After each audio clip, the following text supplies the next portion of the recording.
This right here gonna be a cakewalk. A lot of people still think Tekken 8 can be fixed by buffing backdash and that the devs are just too stubborn to do so. Newsflash, it's not that simple. There's a trade-off here that you're failing to grapple with. Real solutions are more complicated. What you have to realize is that Tekken 8 has better movement than Tekken 7, better sidestepping, but even if they did give us Tekken 7 backdashing, it wouldn't matter because the moves in this game track so much, you would still get hit. They have to decrease the range of all of these attacks, then you can move. The same way they buffed sidestepping, but they increased tracking to an insane degree so no one can step. It's the same concept. If you buff backdashing, you're still going to deal with, super aggressive, range and mix-ups and pressure. Tekken 8 is the first game in the series to have every character deliberately designed around the idea that pressure can be easily negated. In most cases, your options against immediate threats are limited to block, crouch, sidestep, or pressure button. Backdash rarely helps. Yeah, that's true. Someone showed up in the stream the other day and was like, all you do is spin out of mix-ups. And it's like, yeah, I can't backdash away. And if I just stand here, I'm going to take chip damage or I'm going to be forced to guess. Mid, high, unblockable grab, something of that sort. Yeah, spinning is a good option. Power crush, heat engage. Basically, you respond to offense with offense unless your character has advanced movement. The character which best highlights this approach is Reina. As a new Mishima, she likely has the most attention given to her by senior designers. If we look at her forward 2 and Sin specifically, we can see how consideration was put into making this work at all skills. At the beginning levels, 442 is completely broken. Its range and speed dominates neutral. The burden of this attack is solely on the defender. You have to know so much in order to survive this. Meanwhile, the Reina needs to know nothing in order to do it. So this is orange ranks and red ranks fighting each other, and you get a look into how these guys are feeling about this move that we're talking about. You're fucking trash! Oh my god, bitch, man! Oh! You just spam like that, man! He literally just spammed the same. They put a lot of nonsense in the game that requires very specific knowledge to get out of. And Reina isn't the only character who does this. This is just the example that the tweet is referencing. But every character does this. And also, it teaches the Reina player terrible lessons. The Reina player will use this and abuse this and get all the way up to red ranks or blue ranks or whatever. And then they will get destroyed. I have a lot of characters I despise going up against. But I also have a lot of characters I like playing against. But yeah, it's a more aggressive game for sure than Tekken 7 was, for example, or Tekken games prior. That's not to say Tekken 7 wasn't an aggressive game. It was, like, that game was hell to play in ranked. Anytime I played ranked, I got mashed to death by Marduk players, Akumas, Geese players. The developers didn't like that tournament players were Korean backdashing, and tournament players were wasting the clock. And tournament players was running away with the life lead. Specifically, remember him at the time using Arslan and Knee as an example. Ain't that so weird? The pro players makes up like less than 1% of the actual player base, yet they overhauled the whole game because of them. Going back to what the main man said, the main man was talking about how in ranked he gets spammed a lot. And that's the same thing that I experienced, right? When you exclude the tournament players and you look at what the average players were doing, there was a lot of interactions there, right? There was a lot of poking, a lot of attacking, a lot of playing, right? It was only the pro players who have mastered the Korean backdash and timing and whiff punishing and all this stuff who were playing that way. And they were playing that way because the game basically was too dangerous to attack at high level. But the thing with Tekken 8 is that a lot of characters, especially in Heat, are allowed almost infinite offense that requires counterplay that is like Evo champion worthy.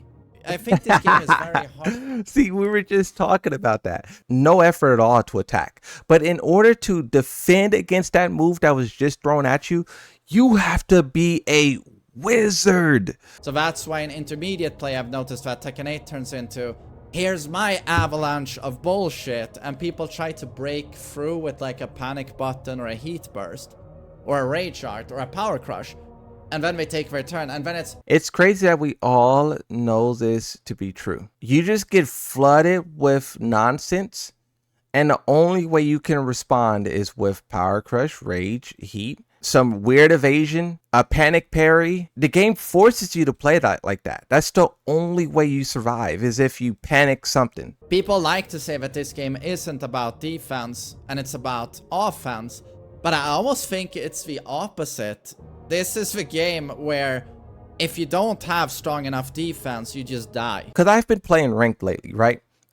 After Rum update, I went into ranked and I finally started to play rank again. And in about 3 or 4 sessions, I went up from Kenshin to Tekken Emperor now. And even as I sit in Tekken Emperor, I am still finding a lot of players who just suck at the game. They don't understand defense at all. I uploaded a video and I seen someone comment on that video and they said something along the lines of, the fact that what Moonsault Slayer is doing and it's working is terrible. They said something like that. And basically what I was doing is like a lot of very punishable things. Down back 3 spam, that gets punished. People don't know how to punish it, but you should if you're Tekken Emperor. How doesn't a Tekken Emperor know how to stop Yoshimitsu's while standing 1-2 spam?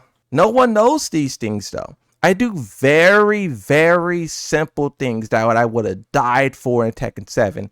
But in Tekken 8, since so many players are carried by this endless aggression, they get far. And I'm just sitting here thinking like, how did you make it this far? Because everyone can attack. Everyone can attack. But when you put someone on defense, you see their real skill. When you start doing things that you know that you can't be punished, you know it can't be interrupted, and they're not interrupting it, they're not punishing it, you're like, wow, this guy's really carried.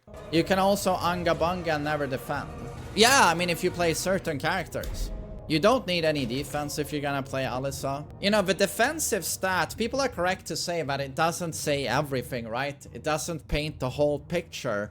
But it's not a coincidence that Alisa players on average have like 30 defense. 30 to 50, along those lines. That's like Tekken God Alisa players. There was a website that no longer exists. I was speaking with the guys who make the new website, and I was asking them if they can implement this feature. But back in the previous website that we no longer have anymore, we were able to see the average stats of every character. And when we did that, the characters who had the worst average stat in the game was Alyssa, King, and Jayu. Those 3 characters had terrible defense. And the best static characters in the game was Kazuya, Brian, and Lee. Is it a coincidence that like Steve players, Kazuya players, Lee players have the highest defensive stat on average? It's absolutely not a coincidence because they play a lot of defense. If you can't play defense on those characters, you'll never succeed. You'll be stuck in blue ranks. You don't need defense to play Alisa. She has active defense. She presses buttons and defends while she does attacks. With evasion, with power crush, armor. And also, not to pick on the Alyssa Banes, I think the Alyssa Banes should be full and well aware that this is their character. Like, I play Yoshi, bro. You think that I am ignorant to the fact that I play Yoshi, and you think I'm ignorant to the fact of what people think Yoshi is, what he is? No, I know what Yoshimitsu is, and it's the character, bro. You can't be like, I know my character doesn't have built-in movement. Yes, it does. Just like Yoshimitsu has built-in defense with the flash, with a hop knee that evades more attacks than most hop knees or hop kicks. When we are saying these truths about your character, don't think of it as like, they're picking on my character. That's not true. It is true. And just own up to it. All of these characters have their strengths and weaknesses. Alyssa's strength is built-in movement, right? Yoshimitsu's strength is built-in defense. You know, you could go step by step and talk about every character's strength, but sometimes when you talk about a character's built-in strength, people would feel like they're being attacked. And I think we got to get past that. Typical downplay. Are you guys saying I'm downplaying because I said Yoshimitsu has bad lows? I thought we were past this. Bad lows. You just got Tekken King with your bad lows. Just because players don't know how to stop the low doesn't mean it's not bad. It's not my fault that players suck at this game. I go up against people who shut down my lows very easily. But also, I got Tekken King. You guys are downplaying my skill, bro. And I'm not trying to say that I'm the best player out. I'm just saying, bro, you guys trying to downplay my skill, bro. I'm good at this game, and I will destroy most players with bad tools.